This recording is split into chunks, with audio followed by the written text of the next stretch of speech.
Hey, I'm Ty, and I'm here to show just some basic breaking mechanics of the inside heel hook. And this is for people that are new to leg locks, and some of you old school leg lock veterans might get some nuggets of goodness out of this too. So we're gonna be talking about the inside heel hook, and from the position known as cross ashi, honey hole, 411, inside senkaku, the saddle. There's a bunch of names for it, and we'll talk more about positions in another video. But for right now, let's just look at this inside heel hook. So this is one of the strongest submissions in grappling, and out of the hierarchical scale, there's like rear naked choke is number one, and then heel hooks and arm locks kind of fight for the second spot. So it's a great technique. So this is what I'm talking about right here is this. This is an inside heel hook, and it gets super freaking tight really, really quick. So what we're gonna do is kind of learn the secret sauce of it. Now, for a million years, it feels like that people have gotten the heel, they get exposure, they grab it, and they just start to twist. This is called the grip and rip method. Unfortunately, if Mo wants to step over me, he can just start stepping out, and then I don't have anything, and I have to chase it in a different way. So the better way is to be able to raise my hips kind of like an arm lock. So what I'm talking about is grabbing his heel, getting my elbow glued to my body, putting my hands together, and then my head goes to my hands and my hips go up. This is a much more efficient way for breaking mechanics. So there's really three things that we have to think about whenever we're breaking a leg, which makes it more difficult than breaking an arm. In an arm, all I have to do is I have to take the elbow the wrong direction. But in a leg lock, I have to think about three different joints. I have to think about the hip joint, the knee joint, and then the ankle bone. I have to be connected to the hip, I have to bend the knee, and I have to be connected to the ankle. So I'm connected to two pieces of the lever, and I'm making one part of the lever go the wrong direction, basically. So when I'm in this position, and again, we'll shoot another video on positioning and different ways that you can configure your feet, but we're gonna be as close to our opponent as possible. The further you are away, the easier it is for him to start clearing the knee line, and then we have nothing to play with. So what we're gonna do for this drill is we're gonna lay on our elbow, we're gonna pick the leg up, we're gonna put our wristwatch underneath the Achilles tendon, and then for safety purposes, I'm gonna put my hand on the floor and move my elbow to my hip bone. When I do this, you'll notice that I'm sitting on my shoulder.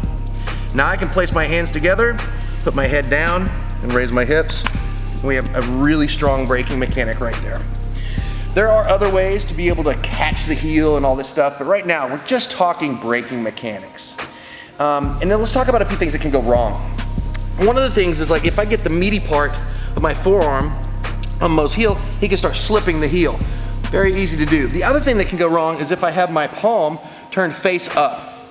There's a lot of times where I will catch the heel hook by pinning my elbow to my ribs, and it flips my hand face palm up, right? I have to flip that back around if I want to do the finish correctly without him being able to escape. And yes, there's some times where you can catch it like that, but we're talking about the maximum potential for catching the heel hook here. So the other thing to think about is that I'm controlling his hip. Remember the three things. The hip, I have to control it, so I have to be close. The knee has to be bent. I say has, it doesn't have to be bent. I can do it straight and still get it, but the maximum break, we would have his leg bent.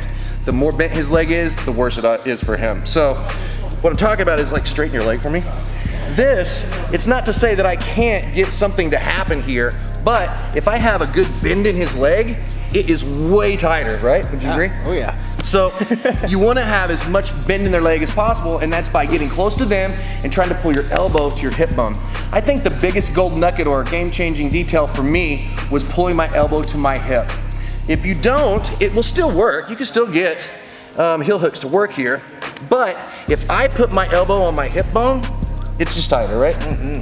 And then when I place my hands together, and there's a bunch of different grips, and in another video we'll show all the different kind of configurations of grips that we can do on the heel. But for right now, just a standard gable grip will be fine to get into the mix of leg locks.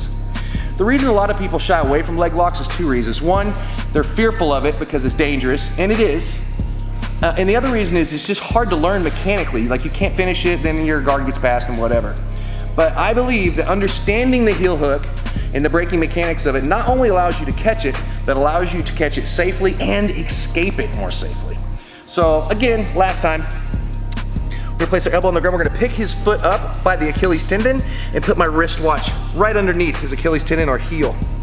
gonna place my hand on the ground for safety, and I'm not only just gonna move close to him, I'm gonna move my elbow to my hip bone and put my shoulder on the floor.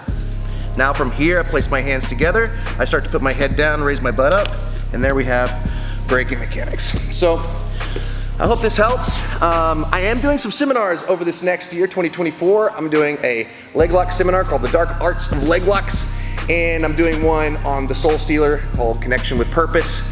If you are anywhere around me or one of those seminars, please come out, share the mat with me. If you'd like me to come to your academy and bring the dark arts with me, let me know. Hit me up in the comments below or on my Instagram channel, TaiGayGJJ. I hope this message finds you well, and I hope to see you on the mat soon. Peace.